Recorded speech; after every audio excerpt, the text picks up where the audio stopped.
Puedes a sentir, en mi caso, la carga que tú me mandaste tener en mi ministerio. En el caso de mis hermanos, se llama Oaxaca, una de las ciudades más importantes del país, y también creo yo una de las más complicadas. Y te ruego por favor que les muestres que no son suficientes por sí mismos, que no es su capacidad, no son sus estrategias. Agradezco profundamente que hayas levantado el ministerio de Cruzadas, Señor, para movilizarnos, para entrenarnos, para inspirarnos. Pero también reconozco que ni el mejor ministerio evangelístico puede hacer lo que tú puedes hacer en el corazón. Solo tú puedes poner una carga que no nos deje estar tranquilos, que nos levante a orar, que nos confronte con nuestra necedad, que nos impulse, Señor, a sentir lo que tú estás sintiendo cuando ves a Oaxaca perdida y con problemas sociales, y cuando ves la pobreza, y cuando ves el dolor, y cuando ves el pecado en diferentes formas. Nosotros podamos sentir lo que tú estás sintiendo. Muéstranos que ese es el centro, Señor, de la preparación. Te lo ruego en el nombre de Jesús. Amén. Me acordé de una mujer llamada Ana, ahorita que estaba orando. ¿Se acuerdan de Ana? No tenía hijos. ¿Y qué hacía? Pero no oraba. ¿Qué hacía? Clamaba con un dolor, con una sola frase: dame hijos o me muero. Ay, iglesia, si nosotros oráramos igual. Dame hijos o me muero. Dame hijos, Señor, dame discípulos, dame mujeres, dame hombres que vengan, que me imiten. Sí, que me imiten, porque como dijo el hermano, sed imitadores de mí como yo lo soy de Cristo. Entonces, la iglesia empezaría a crecer. Cuarto principio: en medio de lobos, dice la Biblia. Yo los estoy enviando en medio de lobos. Es el principio del riesgo. Escribe ahí, el principio del riesgo. El primer fundamento que tú tienes que recordar aquí es nuestra naturaleza. ¿Cuál es la naturaleza de nosotros? Di conmigo: soy oveja. Soy oveja, ok. No me gusta mucho hablar de esto, francamente, porque a veces se nos hace más mentalidad de oveja que de lo que yo quisiera. Pero solamente para efectos de este pasaje, debo recordarte que cuando Dios habla de los enviados como ovejas, cuando dice los voy a enviar como ovejas en medio de lobos, cuando dice los voy a enviar como ovejas, lo que está diciendo es: los estoy enviando de tal manera que reconozcan su nivel de vulnerabilidad. Estaba leyendo acerca de las ovejas y me estaba dando cuenta que las ovejas de todos los animales de pastoreo, y de hecho de muchos animales de la creación, las ovejas son de los más vulnerables de la creación. No tienen garras, no tienen colmillos. Me estoy explicando. No son tan ágiles como una cabra y saltan. No son como un venadito que se echa a correr. Son lentos. No tienen garras, no tienen, acá en los pies, pezuñas o algo así que pueda hacer daño. ¿Esos qué son? Lleva lana. Amén. Luego hablamos de eso, ¿va? No me ponga ideas en la cabeza ahorita, hermano, que estoy tratando de seguir. Entonces, son tan vulnerables, ¿no es cierto? Son animalitos tan vulnerables. Una oveja es muy vulnerable. Yo no sé si esto sea cierto. La verdad es que no. Seguramente hay muchos aquí que saben más de esto que yo, y yo no lo sé, porque no conozco de campo, pero dice que si tú metes a una oveja a un tambo de estos redondos, ¿no?, de los grandes, y la metes así, y si solamente el tambo es un poquito más angosto, ella se quedará y morirá allí. O sea, solamente tiene que echarse en reversa. Pero una oveja puede ser tan torpe en ese estado que simplemente ahí se queda porque choca y choca hasta que se cansa y se queda ahí muriendo. Son ovejas. Yo me gusta hablar de que somos águilas y todo lo que a usted le inspire, ¿no? En Cristo. Pero la Biblia, cuando dice yo los voy a enviar, dice que nos va a enviar ¿cómo? Lo que Dios está diciendo es: vas a ser muy vulnerable cuando vayas y seas enviado. Y lo único que te dará fortaleza es que tú estés siguiendo la voz del pastor. ¿Cuántos creen que nuestro Señor Jesucristo va delante de nosotros? ¿Sí? Así es que mira, lo menos que debes hacer es ser esta clase de creyente muy osado, que su osadía le lleva a hacer cosas en donde no está Cristo delante de él. En cambio, cuando Cristo te diga que hagas algo en la misión que te parece lo más loco del mundo, pero estás seguro de que Él está yendo delante de ti, simplemente ve y hazlo, porque el Señor está contigo como poderoso gigante. Si dice como poderoso gigante, significa que yo no lo soy, pero Él sí lo es. Yo solo soy una oveja. Mis ovejas oyen mi voz y me siguen. Hay muchos cristianos que no son ovejas, tienen como espíritu de cabra.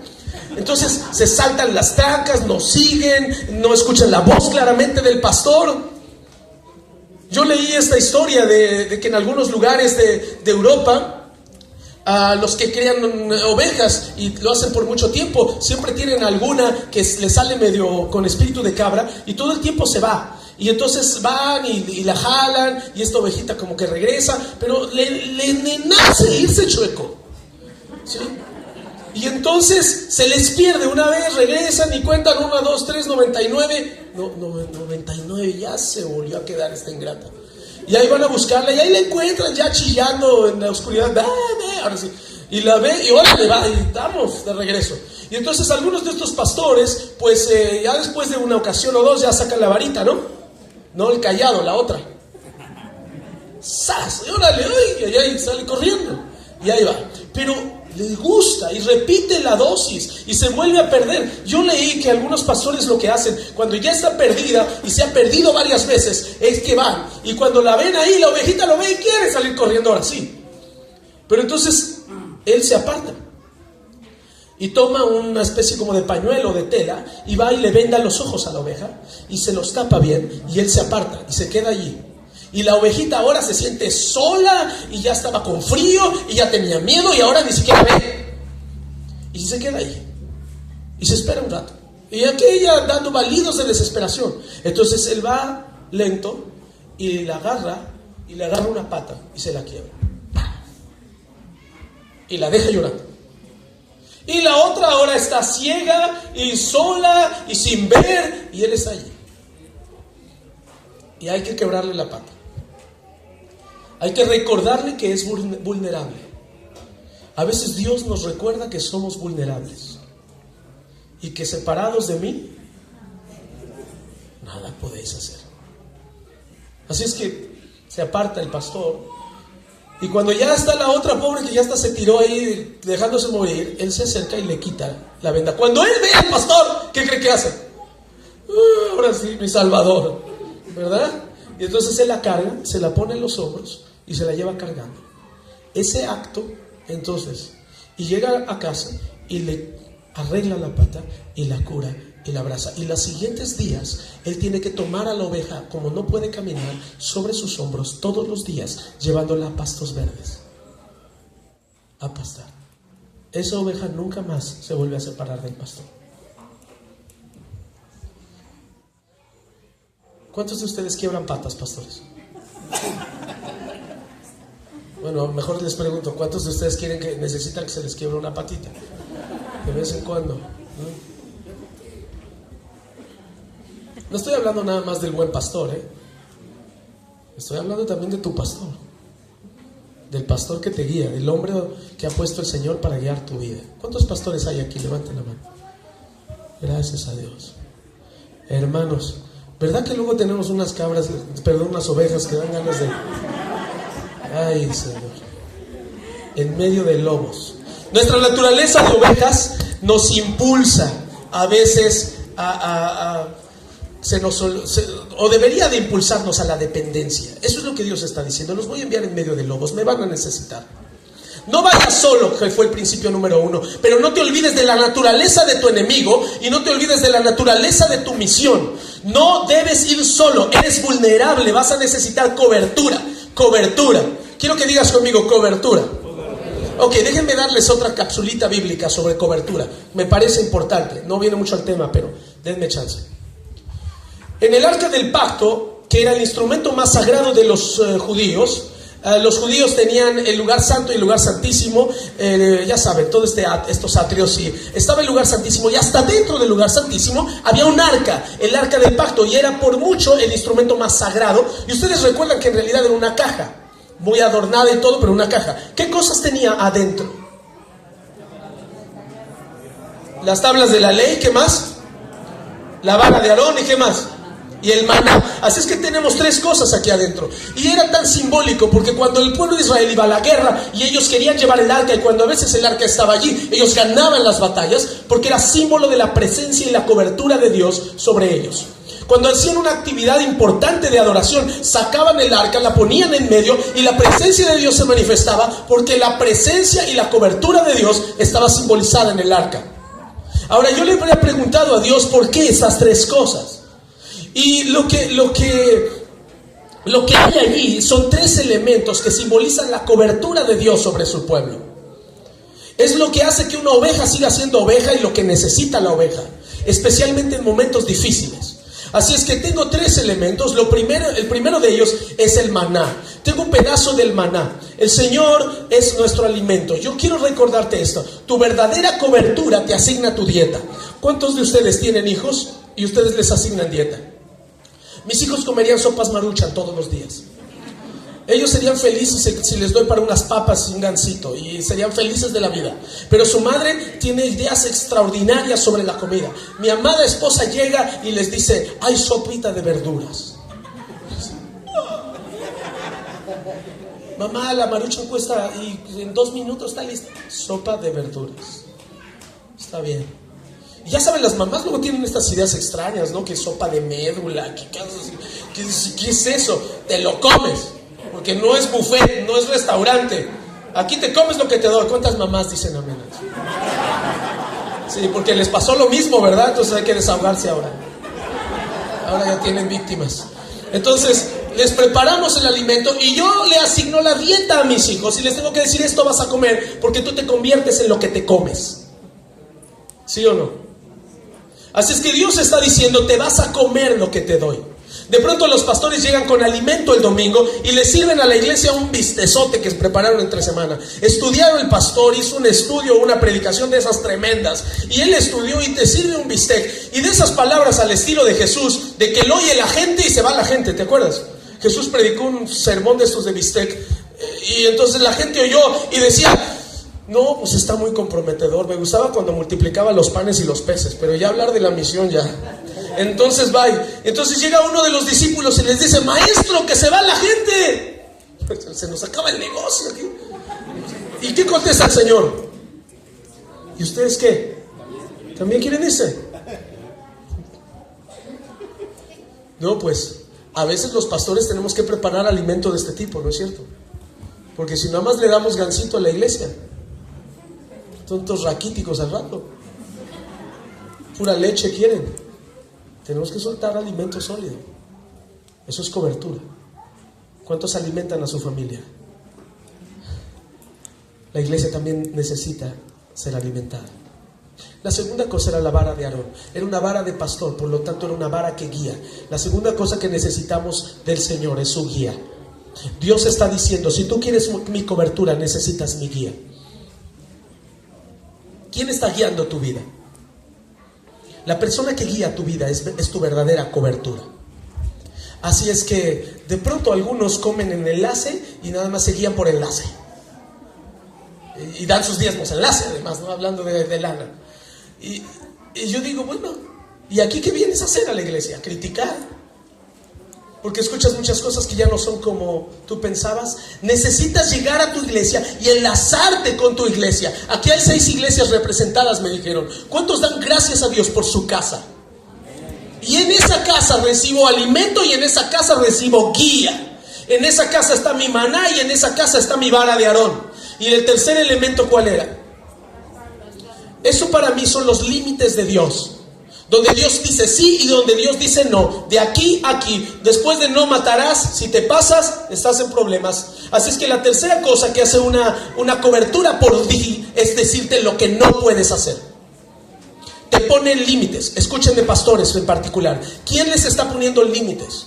Yo soy pastor de pastores, es decir, soy pastor de una iglesia, pero dirijo un movimiento y pastoreo a pastores. Así es que esos pastores reciben límites de mí. Mi pregunta es, ¿quién me pone límites a mí? Entonces yo tengo mi propia cobertura y tengo a mi pastor que se llama Ofir Peña, y Ofir es mi cobertura y es mi padre espiritual, es mi pastor. Aunque él es pastor de su propia iglesia, pero yo sé que cuando tengo un momento, un problema, yo necesito cobertura. ¿Cuántos creen que los pastores también necesitan cobertura? Ay, no escuché a ningún pastor.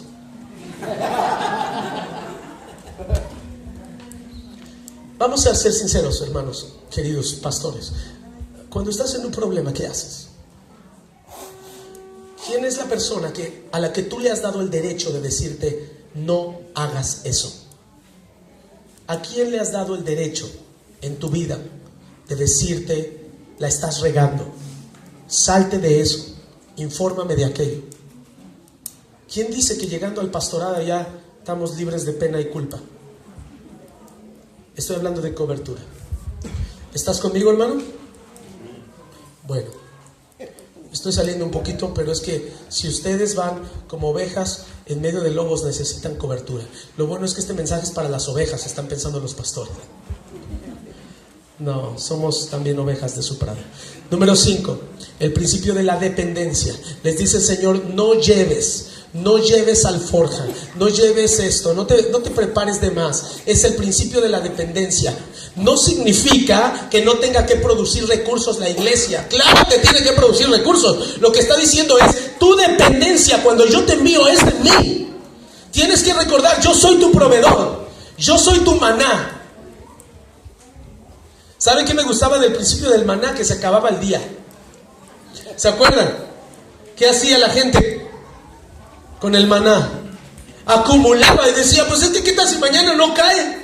Y lo guardaba y decía para mañana. ¿Y qué pasaba con el al otro día? Estaba gusanado, no se lo podían comer. Dios estaba diciendo, si yo te di ayer, te puedo dar hoy. Este año yo cumplo 30 años de bautizado. Y he sido pastor ya por 16 años. 17 años, y en este tiempo el Señor siempre ha sido fiel. ¿Cuántos pueden compartir eso conmigo? ¿Es fiel o no es fiel? Su maná llega, hermano, su maná llega. No he tenido un sueldo asignado. Muy pocas etapas de mi tiempo pastoral en estos años he tenido un sueldo como tal. La iglesia no cubre mi cuenta. Actualmente la iglesia me da un donativo que no cubre ni la tercera parte ni la quinta parte de lo que necesito en mis gastos. Y Dios es el Dios del maná. Él suple. Dice, si yo te envío, yo pago. Ahora, el pastor Floriano nos dijo que ¿quién es enviado? Acércate un poquito más. ¿Quién es enviado? Eso. ¿Quién es enviado? ¿Quién paga? Dios, no digas yo, que Dios te va a faltar la lana. Otra vez, ¿quién es enviado? ¿Quién paga? Así es que confía. Si Él dice que vayas, ve. Si Él dice que vayas, ve. Si Él dice que hagas algo, haz algo. Simplemente confía, es el principio de la dependencia. Dios está diciendo, pon tu confianza en mí. Hay recursos que no van a llegar en la forma en que tú pensabas que llegarían. Aprenderás a ver mi mano. El Señor estaba diciendo, viajen ágiles, viajen con poco peso.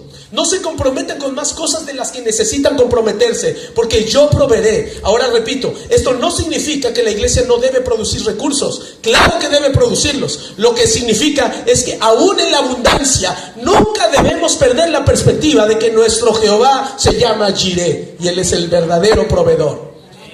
Poco peso para una movilidad ágil.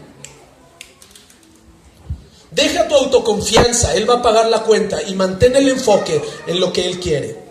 Sexto, el hijo de paz es el principio del buen receptor. Es el sexto principio acerca de esto.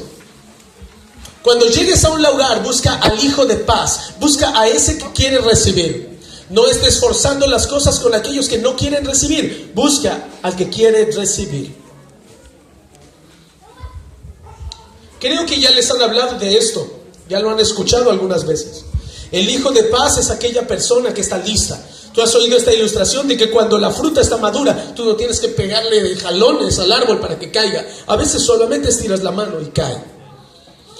No digo que siempre sea así de fácil, pero Dios ha preparado a alguien. El problema es saber dónde está. Una vez más, orad. Oren para que el Señor los guíe.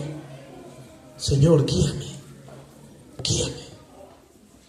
Guíame a las personas más receptivas. ¿Estás oyendo lo que digo? ¿Estás orando conmigo? Fíjate lo que te digo y óralo tú. Guíame a las personas más receptivas. Permite que las puertas que para mí están cerradas sean abiertas a través de aquel que recibirá. Porque el hijo de paz tiene las puertas abiertas donde tú las tienes cerradas. ¿Okay? Cornelio tenía las puertas abiertas donde Pedro las tenía cerradas. Y así podríamos seguir. Un montón de casos donde Dios tenía a la persona adecuada lista para entrar en un área en donde tú no podías entrar por ti mismo. Hay colonias que estarán cerradas hasta que el hijo de paz aparezca. Es una buena estrategia que aparece en la Biblia. Vamos a pedir a las personas correctas, en el lugar correcto y en el tiempo correcto, para que el trabajo se agilice y podamos ir más rápido y con más eficacia. Séptimo, el principio de la retribución. Dice, porque el obrero es digno de su salario. Hay retribución. El Señor dice, yo seré tu provisión, pero no significa que vas a morir de hambre en el proceso. Dios no mata de hambre a sus siervos. ¿Cuántos creen que el Señor es buen patrón? Sí, Él retribuye. Él retribuye. Claro que hay orden para esto. Ahora sí, hermano, hablemos un poquito de lana. ¿Qué tal que hay algunos principios muy claros en la Biblia acerca de la retribución, acerca de la prosperidad? Yo no soy partidario del pídelo y recíbelo, de la doctrina esta de la prosperidad. Al contrario, me enoja mucho que estén enseñando eso en muchas iglesias. Pero sí soy partidario de creer que Dios puede prosperarte por los motivos correctos y en la forma correcta. Porque lo que yo veo es que Dios siempre lleva a sus hijos de menos a más. Mi abuela lavaba ajeno para poder mantener a mi madre y a mis tíos. Pero ella tenía 2 rodillas que le servían para entrar a la presencia de Dios y pedir su provisión. Y sus hijos, ninguno tuvo que hacer lo que ella hizo. Todos fueron bendecidos. Y mi madre fue fiel al Señor, ha sido fiel al Señor por muchos años, igual que mi abuela. Y todos nosotros somos bendecidos más de lo que ella fue bendecida. Pero estamos aprendiendo el cómo. Porque la gloria postrera debe ser mayor que la primera. Y también tiene que ver en lo económico. Así es que hay un principio, es el principio de retribución. El que manda paga. Pero esto nos recuerda cuáles son nuestras prioridades. Así es que déjame decirte esto. Busca primeramente el reino de Dios y todas las demás cosas.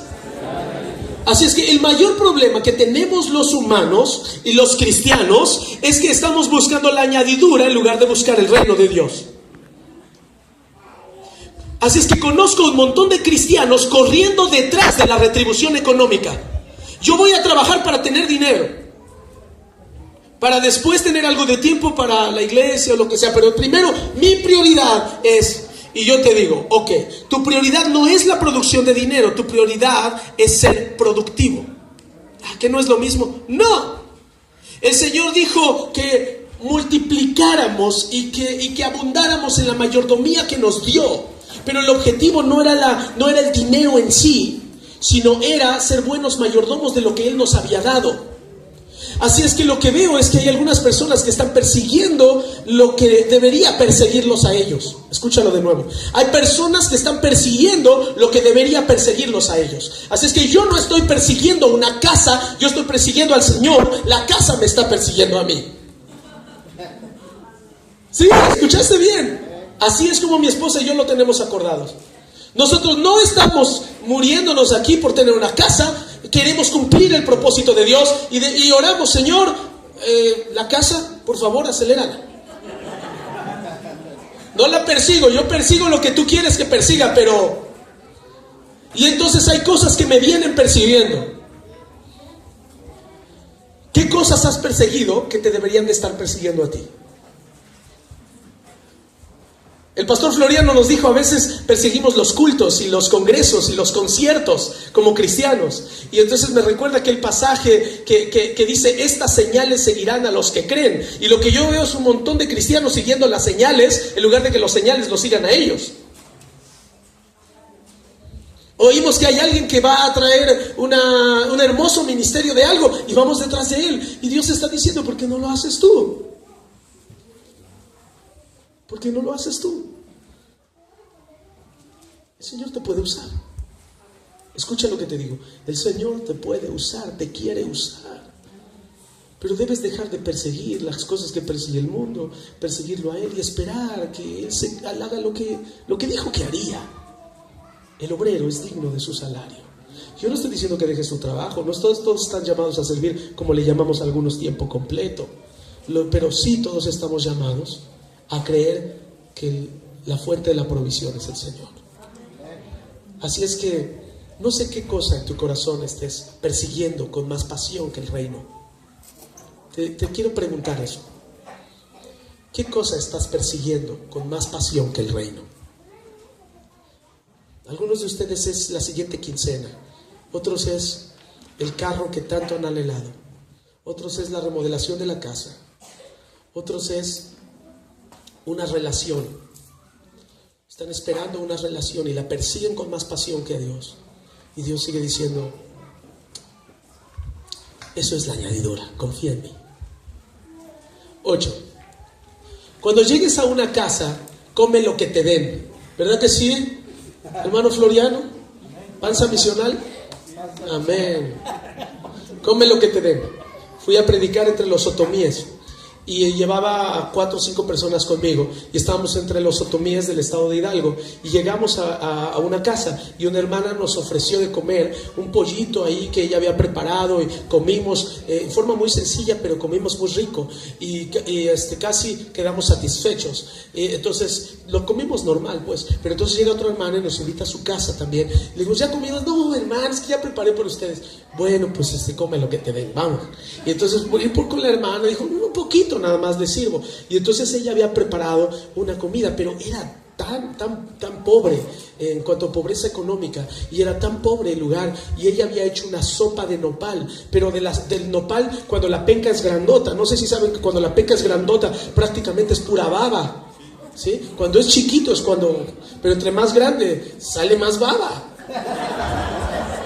Ya, no echen ni su imaginación a volar. Y entonces la hermana había hecho una sopa de esto y era aquello, hermano, era agua, es decir, casi transparente, pero le había puesto un chile que no pintaba, pero picaba. ¿Qué cosa picaba? Yo como chile, pero que si picaba ese chile. Y entonces yo meto la cuchara y la levanto, hermano, y cae la baba así. 2 de los chicos que iban en mi equipo nunca habían comido nopal, no les gustaba para nada. Y yo, come lo que te den. Principio número. Y entonces estábamos comiendo. Bueno, a mí que sí me gusta el nopal, hermano. Eso fue oh, Dios santo, Señor. Y la hermana llegaba, ¿cómo está, hermano? Gracias, hermana, gracias. Dios, qué difícil fue comer eso. Entendía a mi maestra de misiones cuando decía, el que quiera ser misionero tenga panza de basurero. Entonces, no lo digo en mal plan con la hermana, pero en verdad era difícil eso. En otro viaje que hicimos a Chiapas, hermano, en la sierra de Chiapas, allá metidos, una hermana nos hizo tan linda la mujer, porque ella era también bien pobre, pero ella tenía unas gallinitas por ahí, y ella mató una de sus gallinitas. Usted sabe lo que significa eso en la sierra allá. Y ella mató una de sus gallinitas para darnos de comer, y es el peor caldo de gallina que he comido en mi vida. Yo no sé cuántos años tenía la hermana que no había hecho un caldo de gallina, pero estaban las plumas ahí en medio. No le digo más, porque acabamos de comer. En el nombre sea de Dios, aunque me viene cosa mortífera, ¿no? Y dale, hermano. ¿Cuánto hemos viajado, verdad, hermano? Y comido de todo. Y a veces uno come como rey y a veces come que Señor Dios me agarre confesado el día de hoy. Vas a ir de judío a los judíos, dice la Biblia. Y a veces llegas a una cultura que es la tuya y dices, Señor, que la ayudas, venga, Señor, una más. Y perdóname después, pero por gusto. Y hay otras que llegas y dices, de verdad me debo comer eso. Pero no está hablando solamente del alimento, obviamente físico, pero está hablando de todo lo que te rodea. Está hablando de relaciones, está hablando de contacto, está hablando de toda una atmósfera a la que llegas. Y vas a ser parte de eso. Es el poder de la contextualización, de la adaptabilidad. ¿Van conmigo?